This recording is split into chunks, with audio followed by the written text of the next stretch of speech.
Breaking news Marathi या वृत्तवाहिनीला subscribe करायला विसरू नका आणि हो, व्हिडिओ आवडल्यास नक्की लाईक करा। मुख्य संपादक वसंत पानसरे। चरीव वेल्होली हद्दीत अवैध गोवंश कत्तलीचा संशय, किनवली पोलीस ऍक्शन मोडवर।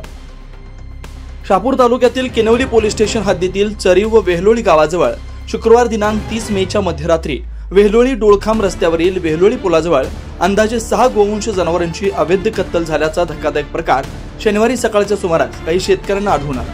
घटनास्थळी माळरानावर जनावरांचे कोथळे, शेण व रक्त पडलेला दिसला। यामुळे शेतकऱ्यांच्यात एकच खळबळ उडाली होती।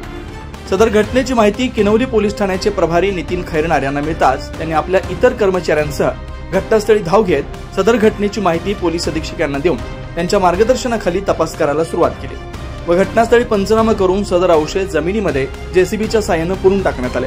यानुसार हर्षद बडेराव यांच्या फिर्यादीवरून अज्ञात इसमाविरोधात भारतीय न्याय संहिता कलम 325 सह महाराष्ट्र प्राणी संरक्षण अधिनियम सुधारणा कलमाप्रमाणे किनवली पोलीस स्टेशनमध्ये गुन्हा दाखल करण्यात आला। शेनवा डोळखांब रोडवरील सीसीटीव्ही कॅमेरे चेक करून 2 संशयित वाहनांचे फुटेज मिळाले असून पुढील तपास चालू आहे। विशेष म्हणजे बकरी ईद अवघ्या काही दिवसांवर आली असल्याने किनवली पोलीस ऍक्शन मोडवर असून रात्रीची पेट्रोलिंग गस्त देखील वाढवली आहे। संशयित काही आढळल्यास किनवली पोलिसांना संपर्क करण्याचे आवाहन नागरिकांना करण्यात आले आहे। Breaking news Marathi, Kinwali.